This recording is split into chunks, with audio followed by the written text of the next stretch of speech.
బావిలో కూరగాయల పంట. మిట్ట మధ్యాహ్నం 1 గంట.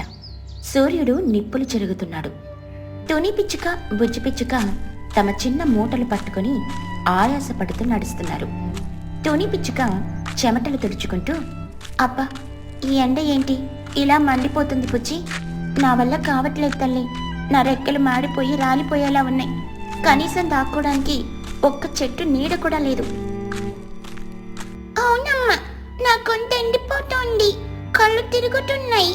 ఎక్కడికైనా వెళ్ళి కాసేపు నీడలో కూర్చుందామమ్మా, లేదా నేను ఇక్కడ పడిపోతాను. అయ్యో, నా తల్లికి ఎంత కష్టం వచ్చింది. కాసేపు ఓపిక పట్టుపుచ్చి, ఆ ముందేదో పచ్చని పొలం కనిపిస్తుంది, అక్కడికెళ్తే ఏదైనా నీడ దొరకకపోదు. పద, మెల్లగా నడుద్దాం. ఇద్దరూ మెల్లగా నడుచుకుంటూ ఆ పొలం దగ్గరకొచ్చారు. పొలం మధ్యలో ఒక పాత పాడుపడిన పెద్ద బావి కనిపించింది.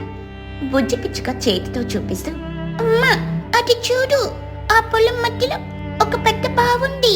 మనం ఆ బావి కట్టు మీద కూర్చుందామా? సరే బుజ్జి, పద అక్కడికి వెళ్దాం. కనీసం ఆ బావి కూడా నీడైనా మనకి తగులుతుంది. ఇద్దరు ఆ బావి దగ్గరకు చేరుకున్నారు. లోపలికి తొంగి చూశారు. అది చాలా లోతైన బావి, కాని లోపల చుక్క నీరు లేదు. అంతా ఎండిపోయి అడుగున మెత్తటి మట్టి మాత్రమే ఉంది. కాని బావి లోపల మాత్రం ఎండ పడకుండా చాలా చల్లగా ప్రశాంతంగా ఉంది. అమ్మా, ఈ బావిలో నీళ్లు లేవు, కాని పైనుండి చూస్తుంటే లోపల భలే చల్లగా అనిపిస్తోంది. ఎండ అస్సలు లేదు. తుని పిచ్చుక ఆలోచిస్తూ, అవును పుచ్చి, బయట ఈ మండుటెండలో మాడిపోయే కంటే మనం ఈ బావి లోపలికి వెళ్ళి ఉంటే ఎంత బాగుంటుంది. గాలికి గాలి, చల్లదనానికి చల్లదనం. కానీ లోపలంతా పిచ్చి మొక్కలు, చెత్త చెదారం ఉంది కదమ్మా. దానికేముంది బుజ్జి, మనకెలాగా ఉండడానికి ఇల్లు లేదు. పోనీలే అని ఏ ఊర్లోకి వెళ్ళినా అద్దె కట్టడానికి మన దగ్గర డబ్బులు లేవు. ఈ బావిని మనం ఇల్లుగా మార్చుకుందాం. ఆ చెత్తంతా క్లీన్ చేసుకుంటే అదొక అందమైన ఇల్లులా మారిపోతుందిగా. ఏమంటావ్? బుజ్జి పిచ్చుక సంతోషంగా, సూపర్ ఐడియా అమ్మా. అయితే ఇప్పుడే మనం లోపలికి దిగి క్లీన్ చేసేద్దాం. తల్లి కూతుర్లిద్దరూ మెల్లగా ఆ బావి లోపలికి దిగారు. అడుగున ఉన్న రాళ్లను పక్కకు తీశారు. పిచ్చి మొక్కలను పీకేశారు.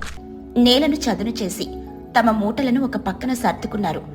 గంట తిరిగేసరికి ఆ బావి అడుగు భాగం ఒక అందమైన గదిలా మారిపోయింది. సాయంత్రమైంది. బావి లోపల ప్రశాంతంగా ఉంది. అమ్మా, ఇల్లైతే రెడీ అయిపోయింది, కానీ నా కడుపులో ఎలుకలు పరిగెడుతున్నాయి. నాకు విపరీతమైన ఆకలేస్తోంది. వంట చేయవా? చేస్తాను పుచ్చి. మన మూటలో కొంచెం బియ్యం, పప్పు ఉన్నాయి. నేను స్టవ్ రెడీ చేస్తాను. నువ్వు పైకి వెళ్ళి కొన్ని ఎండు కట్టెలు ఏరుకొండ్రా. అలాగేనమ్మా, ఇప్పుడే తెస్తాను. బుజ్జి పైకి ఎగిరిపోయి పొలం గట్టునున్న ఎండు పుల్లలు ఏరుకొనొచ్చింది. తుని పిచ్చుక 3 రాళ్లు పెట్టి పొయ్యి చేసి అన్నం, పప్పు వండింది. ఆ రోజు రాత్రి ఇద్దరు కడుపు నిండా తిని ఆ చల్లటి బావిలోని హాయిగా నిద్రపోయారు. ఇక మరుసటి రోజు ఉదయం సూర్యుడి లేత కిరణాలు బావిలోకి పడుతున్నాయి. తుని పిచ్చుక నిద్ర లేచి వంటకి సిద్ధమవుతుంది. బుజ్జి పిచ్చుక లేస్తూనే, గుడ్ మార్నింగ్ అమ్మా. ఈ రోజు మన ఇంట్లో ఏం వంట చేస్తున్నావు? నిన్నట్లాగా ఉట్టిపప్పొద్దు, నాకేదైనా మంచి కూర కావాలి. తుని పిచ్చుక బాధగా, కూరెక్కడిది బుజ్జి? మన దగ్గర ఒక్క కూరగాయ కూడా లేదు. వండుకోవడానికి టొమాటాలు, వంకాయలు ఏమీ లేవు. మార్కెట్కెళ్ళి కొందామంటే నా దగ్గర ₹1 కూడా లేదు. ఈ రోజు కూడా పప్పే తినాలి. బుజ్జి పిచ్చుక నిరాశగా, అయ్యో, రోజు పప్పేనా? నాకు కూరగాయలు కావాలమ్మా. తుని పిచ్చుక కూతురి మాటలకు బాధపడింది. చుట్టూ చూసింది. బావి లోపల ఉన్న నేల చాలా మెత్తగా, సారవంతంగా ఉంది. అప్పుడే ఆమె బుర్రలో ఒక అందమైన ఐడియా తట్టింది. తుని పిచ్చుక ఉత్సాహంగా, బుజ్జి, నీకోసం ఒక సూపర్ ప్లాన్. మనం కూరగాయలు ఎందుకు కొనాలి? మనమే ఎందుకు పండించుకోకూడదు? బుజ్జి పిచ్చుక ఆశ్చర్యంగా, ఏంటి, మనమే పండించాలా? ఎక్కడా? పొలంలోనా? అది వేరే వాళ్ళ పొలం కదమ్మా.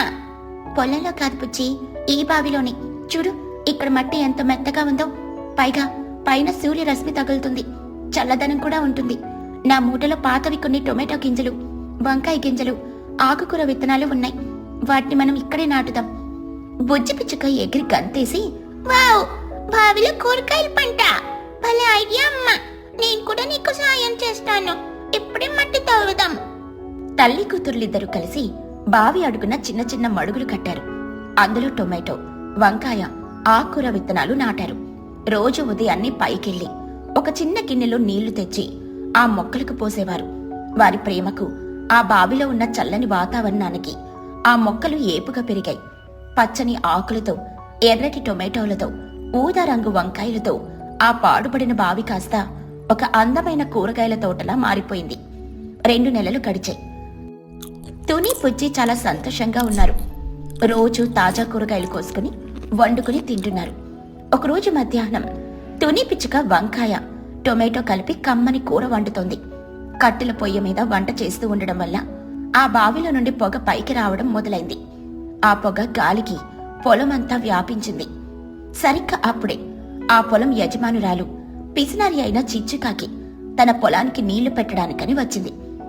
చిచ్చుకాకి ముక్కాడిస్తూ, ఏంటిది, ఏదో కూర వండుతున్న వాసన వస్తుంది. నా పొలంలో ఎవరైనా పిక్నిక్ చేస్తున్నారా ఏంటి? చుట్టూ చూసింది. ఎవరూ లేరు. అరే, వాసనేంటి ఈ పాడుపడిన బావిలో నుండి వస్తుంది? పైగా పొగ కూడా వస్తుంది. బావి లోపల దయ్యాలేమైనా వంట చేసుకుంటున్నాయా? చిచ్చుకాకి కంగారుగా పరిగెత్తుకుంటూ వెళ్లి బావి లోపలికి తొంగి చూసింది. లోపల తుని పిచ్చుక వంట చేస్తుంది. లోపలున్న ఆ పచ్చని కూరగాయల తోటని చూసి చిచ్చుకాకి కళ్ళు జిగేల్మన్నాయి. చిచ్చుకాకి గట్టిగా అరుస్తూ, ఏయ్, ఎవరా మీరు? మా బావిలో ఏంటి మీ నాటకాలు? అసలు మీరెవరో? పైనుండి వచ్చిన గట్టి అరుపుకి తుని, బుజ్జి ఉలిక్కిపడ్డారు. పైకి చూశారు. నమస్కారమండి, మాది పొరుగురు. అక్కడ కరువు వచ్చి తినడానికి తిండి లేక ఇటొచ్చాం. ఈ ఎండలో నడుచుకుంటూ వస్తుంటే ఈ బావి కనిపించింది. మాకెలాగో ఇల్లు లేదు కదా అని ఈ బావిని శుభ్రం చేసుకుని ఇక్కడే ఉంటున్నాం. ఏమనుకోకండి. చిచ్చుకాకి కోపంగా, ఏమనుకోకండా? ఎంత ధైర్యం మీకు? మీరున్నది నా పొలంలో, ఇది నా బావి. నాకు తెలియకుండా, నా పర్మిషన్ లేకుండా నా బావిలో చుట్టబడతారా? మీరేదో ముష్టి వాళ్ళలా ఉంటే నేను వదిలేద్దామనుకున్నా, కానీ కింద చూస్తే నా బావిని కూరగాయల మార్కెట్లా మార్చేశారు కదా. నాకే తెలియకుండా నా నేలలో పంటలు పండిస్తారా? దొంగల్లారా, పైకి రండి, మీ సంగతి చెప్తాను. బుజ్జి పిచ్చుక భయపడుతూ, అమ్మా, ఈ ఆంటీ ఎవరు? ఎందుకలా అరుస్తోంది? భయపడకు బుజ్జి, పద పైకి వెళ్లి మాట్లాడదాం. టోనీ, పుచ్చి ఇద్దరు ఎగిరి బావి గట్టు మీదకొచ్చారు. అమ్మగారు, దయచేసి కోప్పడకండి. ఈ బావి ఎప్పుడూ ఎండిపోయింది. పాడైపోయి ఉంటే మేము కష్టపడి శుభ్రం చేసుకున్నాం. ఆ కూరగాయలు కూడా మా విత్తనాలతో మేమే పండించుకున్నాం. మీ పొలానికి మేము ఎలాంటి నష్టం చేయలేదు. నష్టం చేయలేదా? నా స్థలంలో నాకే తెలియకుండా కాపురం పెట్టడం నష్టం కాదా? దానికి మీరు నాకు అద్దె కట్టాలి. పైగా నా నేలలో కూరగాయలు పండించారు కాబట్టి వాటికి ఫైన్ కూడా కట్టాలి. మీరు మర్యాదగా నాకు 10,000 రూపాయలు జరిమానా కట్టండి. తుని పిచ్చుక కన్నీళ్లతో, 10,000? అమ్మగారు, మా దగ్గర పూట గడవడానికి డబ్బులు లేవు. అందుకే ఈ బావిలో తలదాచుకున్నాం. 10,000 ఎక్కడి నుండి తెస్తాం? దయచేసి మమ్మల్ని వదిలేయండి. వదిలేదే లేదు, డబ్బులు కట్టాల్సిందే. నేనిప్పుడే మా ఊరి పెద్ద మహీగ్రద్ద గారి దగ్గరికి వెళ్ళి ఫిర్యాదు చేస్తాను. ఊరి మధ్యలో రచ్చబండ. ఊరి జనమంతా గుమికూడారు. ఊరి పెద్ద మహీగ్రద్ద కుర్చీలో గంభీరంగా కూర్చొనుంది. చిచ్చుకాకి కోపంగా నిలబడింది. తుని, పుచ్చి భయంతో వణుకుతూ నిలబడ్డారు. ఏంటి చిచ్చు, ఏంటి గొడవ? ఎవరు వీళ్ళు? చిచ్చుకాకి నటిస్తూ, చూడండి మహిగారు, వీళ్ళు పరాయి ఊరి వాళ్ళు, దొంగలు. నా పొలంలో ఉన్న బావిని ఆక్రమించుకున్నారు. నా స్థలంలో ఫ్రీగా ఇళ్లు కట్టుకుని ఫ్రీగా కూరగాయలు పండించుకుని తింటున్నారు. నాకు అద్దె అడిగితే లేదంటున్నారు. మీరు వీళ్లకు జరిమానా వేసి నా బావిలో పండిన కూరగాయలన్నీ నాకే ఇప్పించండి. ఇదే న్యాయం. మహిగ్రద్ద తుని వైపు చూసి, ఏమా, చిచ్చుకాకు చెప్పేది నిజమేనా? పక్క వాళ్ళ స్థలంలో పర్మిషన్ లేకుండా ఎందుకున్నావు? తుని పిచ్చుక చేతులు జోడించి కన్నీళ్లతో, అమ్మా, మేము దొంగలం కాదు. మా ఊర్లో ఇల్లు పోయి బ్రతుకు తెరువు కోసం ఇటొచ్చాం. ఊర్లో ఉండడానికి ఇల్లు అద్దెకి తీసుకునే స్తోమత మాకు లేదు. అందుకే ఆ ఎండిపోయిన బావిలో ఎవరికి అడ్డు లేకుండా తలదాచుకున్నాం. మా ఆకలి తీర్చుకోవడానికి ఆ బావి అడుగున కొన్ని గింజలు నాటి కూరగాయలు పండించుకున్నాం. అది తప్పైతే మమ్మల్ని క్షమించండి. మేమిప్పుడే ఈ ఊరు వదిలి వెళ్ళిపోతాం. తుని మాటలకు ఊరి జనాలందరికీ జాలి వేసింది. చూసారా మహికరం, సెంటిమెంట్ డైలాగులు ఎలా కొడుతుందో? ఇదంతా నమ్మకండి. వాళ్ళు నా స్థలంలో ఉన్నారు కాబట్టి నాకు నెల నెల అద్దె, వాళ్ళు పండించిన పంటలో సగం వాటా నాకు ఇవ్వాల్సిందే. అలా తీర్పు చెప్పండి. మహీగ్రద్ద ఒక్కసారిగా చిచ్చుకాకి వైపు చాలా కోపంగా చూసింది. తర్వాత గట్టిగా నవ్వింది. చిచ్చు, నీ అత్యాశకు, నీ పిసినారితనానికి అంతు లేకుండా పోతుంది. ఎవరో పేదవాళ్ళు ఆకలితో అల్లాడుతూ ఆ పాడుపడిన బావిలో తలదాచుకుంటే వాళ్ళని చూసి జాలి పడాల్సింది పోయి వాళ్ళ దగ్గర కూడా అద్దె వసూలు చేస్తావా? ఎంత నీచమైన బుద్ధి నీది! అదేంటి మహిగారం, నా పొలం నా ఇష్టం. నా బావిలో నేను అద్దె అడగకూడదా? మహీగ్రద్ద సీరియస్ గా గట్టిగా అరుస్తూ, నోరు ముయ్ చిచ్చు, ఆ బావి నీదని ఎవరు చెప్పారు నీకు? చిచ్చుకాకి షాక్ అయ్యి, అయ్యేంటి, నా పొలంలో ఉంటే నాది కాదా? నీ పొలం కాదది, మర్చిపోయావా? మీ తాతలు పేదరికంలో ఉన్నప్పుడు మా తాతలే 1 ఎకరం పొలాన్ని దానంగా ఇచ్చారు. కానీ అందులో ఉన్న ఆ పాత బావిని మాత్రం ఊరి జనాలందరి అవసరం కోసం ఉంచేశారు. దానికి హక్కుదారులను నేను, ఆ బావికి యజమానిని నేను. ఇప్పుడు ఆ బావిలో నీళ్లు లేవు కాబట్టి ఎవరు పట్టించుకోవట్లేదు. అందులో వాళ్ళుంటే అడగడానికి నువ్వెవరు? ఆ మాటలు వినగానే చిచ్చుకాకి ఫ్యూజులు ఎగిరిపోయాయి. నోట మాట రాలేదు, ముఖం మాడిపోయింది. నీ పొలంలో ఉంది కాబట్టి నీదే అనుకుని ఇన్నాళ్ళు దర్జా చేశావు. ఇప్పుడు నిజం తెలిసింది కదా, ఆ బావిలో పంటలు పండిస్తే ఆ పంట మీద నీకు ఎలాంటి హక్కు లేదు. డోరు మూసుకొని నీ పొలం పని నువ్వు చేసుకో. మళ్ళీ వాళ్ళ జోలికి వెళ్ళావో ఊరి నుండి బహిష్కరిస్తా. ఊరి జనమంతా కరెక్ట్ తీర్పు, చిచ్చుకి సరైన శాస్తి జరిగింది అని చప్పట్లు కొట్టారు. చిచ్చుకాకి సిగ్గుతో తలదించుకుని అక్కడి నుండి పారిపోయింది. మహిగ్రద్ద లేచి తుని పిచ్చుక దగ్గరికి వెళ్ళింది. ప్రేమగా ఆమె భుజం తట్టింది. తుని, ఆ చిచ్చుకాకి మాటలు మర్చిపో. ఈ ఊరి పెద్దగా నేను చెప్తున్నాను. ఆ బావి ఇకపై మీదే. మీరు అక్కడే ధైర్యంగా ఉండండి. మీకు కావాలంటే ఊర్లోకి వచ్చి ఇల్లు కట్టుకోండి, నేను స్థలం ఇస్తాను. తుని పిచ్చుక ఆనంద బాష్పాలతో, ధన్యవాదాలు మహిగారు, మీ రుణం ఈ జన్మకు తీర్చుకోలేను. కాని మాకు ఊర్లో ఇల్లొద్దు. ఆ బావిలోనే మాకు చాలా ప్రశాంతంగా ఉంది. ఎండ రాదు, చలి రాదు. మేం కష్టపడి పెంచుకున్న ఆ కూరగాయల తోట అక్కడే ఉంది. మేము ఆ బావిలోనే బ్రతికేస్తాం. అవును బామ్మగారు, మాకు మా బావి ఇల్లే ఇష్టం. మహీగ్రద్ద నవ్వుతూ, మీ ఇష్టం తల్లి, ఆనందంగా ఉండండి. ఆ రోజు నుండి తుని పుచ్చి ఆ బావిలోనే తమ పచ్చని కూరగాయల తోటను మరింత వృద్ధి చేసుకున్నారు. చిచ్చుకాకి మాత్రం ఆ బావి వైపు చూడాలంటేనే భయపడిపోయేది. ఎండాకాలంలో పక్కింట్లో కొత్త వస్తువులు. చిచ్చుకాకి ఇల్లు, తుని పిచ్చుక ఇల్లు పక్కపక్కనే ఉంటాయి. చిచ్చుకాకి ఒక విచిత్రమైన చాప్పుంది. ఊర్లో ఎవరు వాడని కొత్త వస్తువులు తాను వాడాలి. వాటిని పక్కింటి వాళ్ళకి చూపించి గొప్పలు చెప్పుకోవాలి. మే నెల ఎండలు మండిపోతున్నాయి.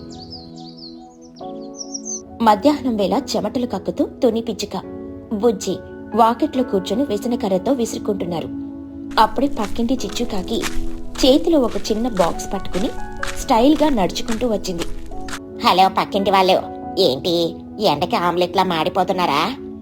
అవును చిచ్చు, ఈరోజు ఎండ మామూలుగా లేదు. విసనకర్ర విసిరి విసిరి నా చెయ్యి నొప్పి పుడుతోంది. ఆ విసనకర్రలు వాడడానికి మీరు రాతి యుగంలో లేరుతోని కొంచెం అప్డేట్ అవ్వండి. ఇదిగో చూడండి, నేను సిటీకి వెళ్లి స్పెషల్గా తెప్పించుకున్నాను. చిచ్చుకాకి ఆ బాక్స్ ఓపెన్ చేసింది. అందులో నుండి ఒక చిన్న టేబుల్ ఫ్యాన్ తీసింది. దాన్ని ఆన్ చేసి తన ముఖానికి గాలి తగిలేలా పెట్టుకుంది. ఆహా, ఓహో, ఏం గాలి! కాశ్మీర్లో మంచు గాలి కూడా దీని ముందు పనికిరాదు. నా జుట్టు ఎలా ఎగురుతుందో చూసారా? దీని పేరు మినీ టోర్నాడో. చిచ్చు ఆంటీ, అది కేవలం మీ ముఖానికి మాత్రమే గాలిస్తోంది. అందులో అంత గొప్పేముంది? నీకేం తెలుసు బుజ్జి, దీనికి కరెంటు కూడా అక్కర్లేదు. బ్యాటరీతో నడుస్తుంది. కరెంటు పోయినా సరే నేను మాత్రం చల్లగా ఉంటాను. మీరు మాత్రం ఉడికిపోవాలి. ఇదే నా స్పెషాలిటీ. నేను ఎప్పుడు ఊరికి 10 అడుగుల ముందే ఉంటాను. సరే, నేను లోపలికి వెళ్లి పడుకుంటా, మీరు విసురుకోండి అని నవ్వుకుంటూ వెళ్లిపోయింది. బుజ్జి పిచ్చుక కోపంగా రగిలిపోతూ, అమ్మా చూసావా, ఆ చిచ్చు ఆంటీ పొగరు ఆ చిన్న ఫ్యాన్ కి అంత బిల్డప్ ఇస్తుందా?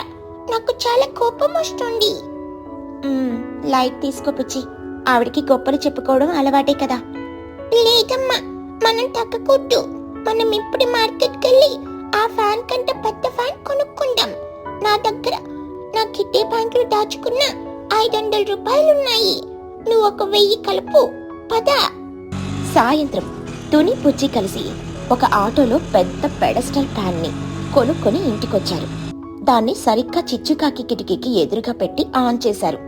బుజ్జి పిచ్చుక గట్టిగా అరుస్తూ, చిచ్చు ఆంటీ, ఓయ్ చిచ్చు ఆంటీ, బయటికి రండి.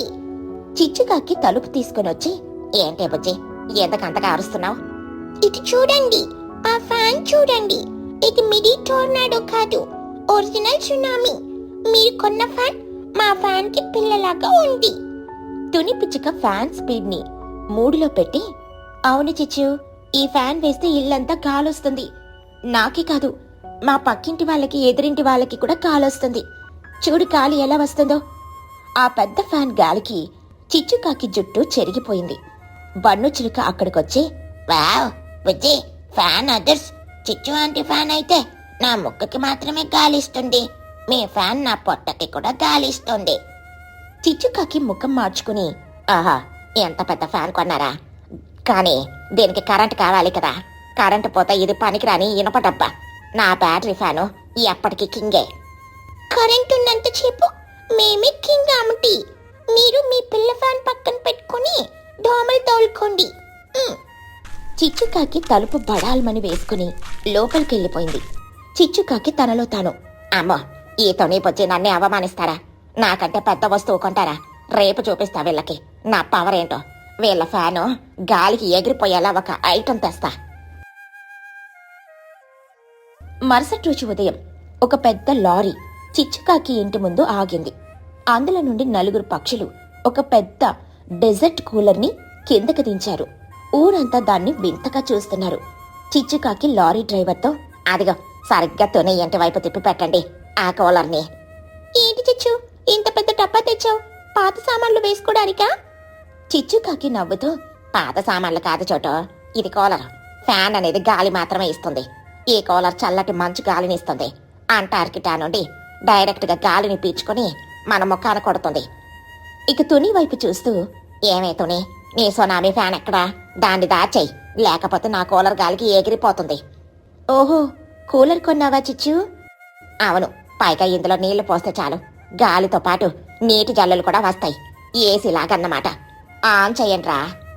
చిచ్చుకాకి కూలర్ ఆన్ చేసింది. గుర్రమని పెద్ద శబ్దం చేస్తూ గాలి రావడం మొదలైంది.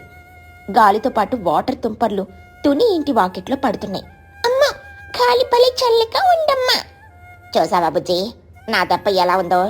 ఇప్పుడు నా పక్కన కూర్చుంటే నీకు కూడా ఫ్రీగా చల్లగాలి వస్తుంది. నా దగ్గర బ్యాటరీ ఫ్యాన్లు ఉంటాయి, కూలర్లో ఉంటాయి. రిచ్నెస్ అంటే చిచ్చుకాకి, చిచ్చుకాకి అంటే రిచ్నెస్. రండి, గాలి తినండి. బన్ను చిలుక కూలర్ ముందు నిలబడి, ఆంటీ ఇది భలే ఉంది, నేనెక్కడ నిలబడతాను? నా మీద ఈ నీళ్లు పడుతుంటే నాకు స్నానం చేసినట్లుంటుంది. సబ్బు కూడా తెచ్చుకోనా? వెళ్ళరా వెదవా, నా కూలర్ గాలిని ఖరాబ్ చేస్తావా ఏంటి? ఏంటే బుజ్జి, సైలెంట్ అయిపోయావు. నీ ఫ్యాన్ని అమ్మేసి 2 ఐస్ క్రీములు కొనుక్కపో. బుజ్జి అవమానంతో ఏడ్చుకుంటూ ఇంట్లోకెళ్ళిపోయింది. ఇంట్లో బుజ్జి పిచ్చుక అలుగుతూ కూర్చుంది. అమ్మా, నేను అన్నం తినను, నా పరువు పోయింది. ఆ చిచ్చు ఆంటీ నన్ను అందరి ముందు అవమానించింది. నా ఫ్యాన్ని అమ్మేయమంటుంది. పోనీలే బుజ్జి, ఆవిడ డబ్బున్నది కొనుక్కుంది. మనం ఎలా కొంటాం? మన దగ్గర డబ్బులు లేవు కదా. నాకు అవన్నీ తెలియదమ్మా. మనం ఆవిడ కూలర్ కంటే పెద్ద కూలర్ కొనాలి. ఆవిడ కూలర్ మన ఇంటి మీద నీళ్లు చల్లుతోంది.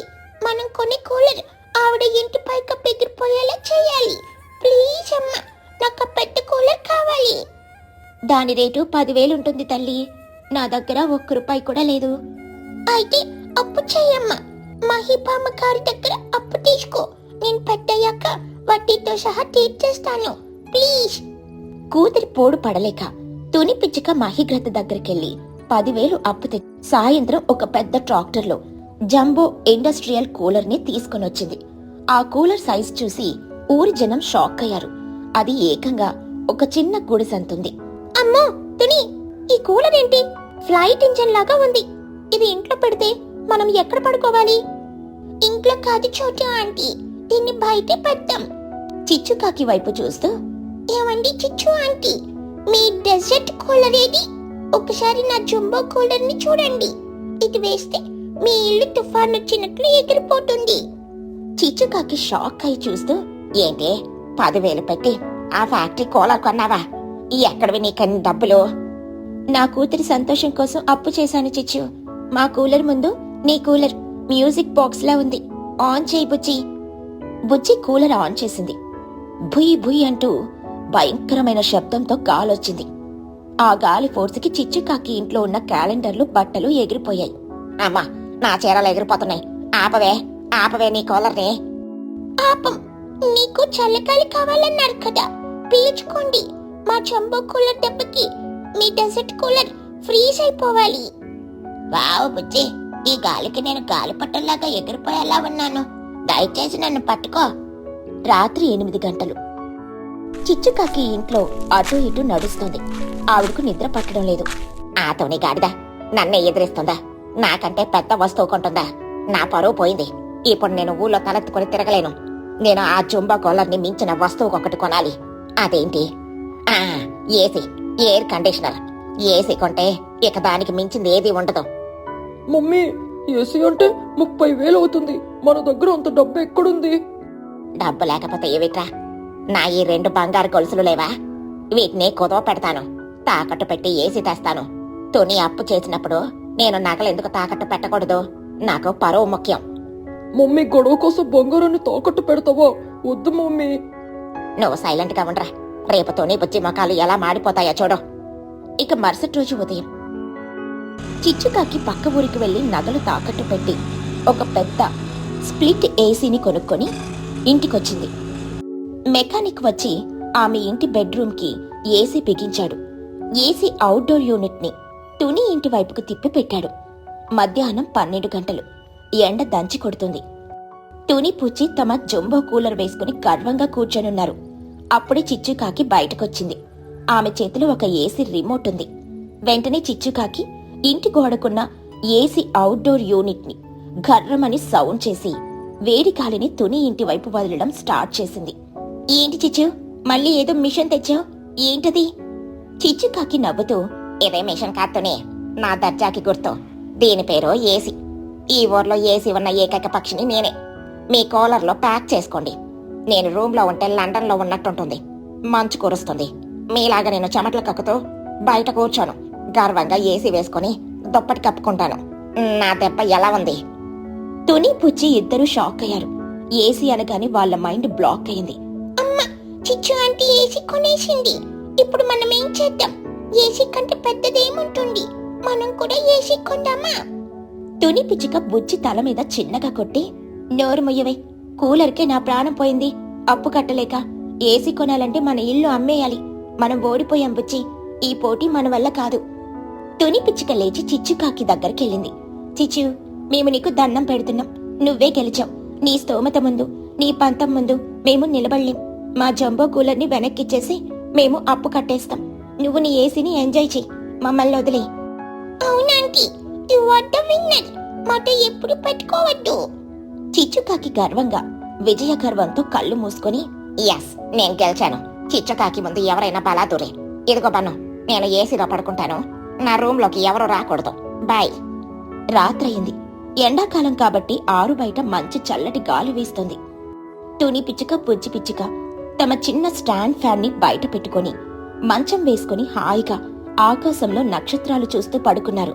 అమ్మా, ఇక్కడ గాలి పలి చల్లగా ఉంది కదా, అసలు ఫ్యాన్ కూడా అవసరం లేదు. అవును తల్లి, ప్రకృతిచ్చే గాలి కంటే ఏసీ గాలి గొప్పది కాదు. అప్పుల బాధ లేదు, కరెంటు బిల్లులు బాధ లేదు. ప్రశాంతంగా నిద్రపోవచ్చు. అదే సమయంలో లోపల చిచ్చుకాకి పరిస్థితిని చూద్దాం. చిచ్చుకాకి దుప్పట్లో వణుకుతూ, అమ్మా, ఈ ఏసీ అంటే ఎంత చల్లగా ఉంది. నా ఎముకలు గట్టగట్టుకుపోతున్నాయి. ఏసీ ఆఫ్ చేద్దామంటే ఊరి జనం ముందు పరువు పోతుంది. వాళ్ళకి నేను ఏసీలో ఎంజాయ్ చేస్తున్నట్లే కనిపించాలి. బిల్లు వస్తే నా మేకప్ సామాన్లు కూడా అమ్మేయాలి. చిచి, ఈ గొప్పల కోసం నేను చలిలో వణికిపోవాలా? నా కర్మ. అలా ఆ ఎండాకాలం మొత్తం తుని పుచ్చి ఆరు బయట చల్లటి గాలిలో ప్రశాంతంగా నిద్రపోయారు. చిచ్చుకాకి మాత్రం కరెంటు బిల్లుల భయంతో, ఏసీ చలితో లోపల గదిలో బిక్కుబిక్కుమంటూ గడిపింది.